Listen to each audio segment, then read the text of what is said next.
한국에서 바나나는 대표적인 수입 과일 1위입니다. 이상한 건 가격입니다. 필리핀에서 태평양을 건너온 바나나가 경북 사과밭에서 온 사과보다 쌉니다. 이건 바나나 이야기처럼 보이지만 사실은 전혀 다른 이야기입니다. 우리가 매일 아무 생각 없이 뜯어보는 이 상자 하나가 전 세계 가격을 바꿔놨거든요. 오늘은 이 상자 하나가 어떻게 바나나 값을 바꾸고 세상을 움직이게 됐는지 이야기해 보겠습니다. 지금 우리가 쿠팡에서 주문하는 물건, 이마트에서 사는 상품의 대부분은 배를 타고 옵니다. 바나나, 의류, 전자제품, 심지어 자동차까지 전부 컨테이너선을 통해 배달되는 거죠. 전 세계 무역은 물동량 기준으로 80% 이상이 바다를 통해 움직입니다. 바다가 가장 저렴한 운송수단이기 때문입니다. 도로를 깔 필요도 없고 신호등에 멈출 일도 없고 한번 출발하면 거의 자동으로 목적지까지 움직이니까요. 하지만 1950년대까지만 해도 상황은 완전히 달랐습니다. 배로 물건을 나르는 건 싸지만 항구에서 짐을 싣고 내리는 게 너무 비쌌거든요. 대서양을 건너는데 열흘이면 충분했는데 항구에서 짐을 옮기는 데는 일주일이 더 걸렸습니다. 노동자들이 일일이 나무통, 상자, 자루를 들고 나르고 끌어당겨야 했으니까요. 커피는 60kg짜리 자루에, 설탕은 나무통에, 옷감은 큰 꾸러미로 왔죠. 크기도 무게도 전부 제각각이었습니다. 연구를 보면 항만에서 싣고 내리는 과정이 전체 운송비의 절반 가까이를 차지했다고 합니다. 항해보다 하역이 더 비쌌던 겁니다. 그런데 1956년 한 남자가 세상을 바꿨습니다. 말콤 맥린이라는 트럭 운송업자였는데 그는 뉴저지 항구에서 간단한 질문 하나를 던졌죠. 왜 우리는 트럭 전체를 배에 실지 않는 거지? 처음엔 정말로 트럭을 통째로 배에 실었습니다. 하지만 곧 깨달았습니다. 필요한 건 트럭이 아니라 트럭 뒤에 달린 화물칸뿐이라는 걸요. 그렇게 탄생한 게 바로 컨테이너입니다. 표준화된 크기의 금속 상자 하나가 전 세계 경제를 완전히 뒤집어 놓은 거죠. 컨테이너의 핵심은 아주 단순합니다. 해운 회사들이 깨달은 건 자기들이 바나나를 운송하는 게 아니라는 거였거든요. 자동차를 운송하는 것도 아니고 옷을 운송하는 것도 아니었습니다. 그냥 운송 자체를 하는 거죠. 상자 안에 뭐가 들었는지는 전혀 중요하지 않습니다. 모든 걸 똑같은 크기의 상자에 담아버리면 수천 가지 복잡한 문제가 딱 하나로 줄어듭니다. 알려진 크기의 물체를 A에서 B로 최대한 빨리 옮기는 방법이라는 단순한 문제로요. 바나나든 스마트폰이든 전부 똑같은 방식으로 다루면 되는 겁니다. 부두 노동자들은 당연히 반발했습니다. 수십 년간 해온 일자리가 하루아침에 단순 반복 작업으로 전락했거든요. 1960년대 초중반 장기 파업이 이어졌고 동부 해안의 항구들이 마비되기도 했죠. 하지만 돈은 항상 길을 찾아내는 법입니다. 컨테이너 하나를 올리는 시간을 단 1초만 줄여도 배 한 척의 체류 시간이 줄었고 수천만 달러가 절감됐습니다. 예전엔 사람 손으로 하루 1톤씩 옮겼다면 컨테이너 크레인은 트럭 30대 분량을 처리했습니다.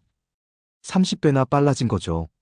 문제는 이렇게 빨라진 상자를 누가 어떤 크기로 쓸 것인가였습니다. 여러 나라와 회사들이 각자 다른 규격을 주장하면서 몇 년간 싸웠습니다.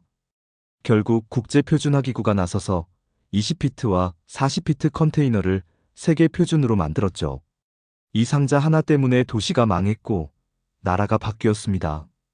컨테이너를 받을 수 있는 큰 항구는 번창했고 그렇지 못한 작은 항구들은 하나둘 사라졌거든요. 오늘날 부산항 같은 큰 항구에 가보면 압도당합니다. 거대한 크레인들이 줄지어 서서 쉴 새 없이 컨테이너를 옮기거든요. 컴퓨터가 계산해서 오차 없이 배에 쌓아 올립니다. 무거운 건 아래, 가벼운 건 위, 먼저 내릴 건 위쪽에 배치하는 식이죠. 결과적으로 컨테이너화 이후 하역과 운송 비용은 체감할 수 없을 만큼 낮아졌습니다. 그래서 제조에서 가장 큰 변수는 인건비가 됐죠. 낮은 생산비, 사소한 운송비, 정밀한 계획의 조합이 바나나를 완벽한 소비재로 만들었거든요. 바나나의 여정을 한번 따라가 볼까요? 한국이 들여오는 바나나는 필리핀이 최대 공급국이고 베트남과 에콰도르가 뒤를 잇습니다. 바나나는 완전히 초록색일 때 수확됩니다. 그 순간부터 시계가 돌아가기 시작하죠. 한번 익기 시작하면 되돌릴 수 없고 익은 바나나 하나가 주변의 모든 바나나를 익게 만들거든요. 에틸렌 가스 때문입니다.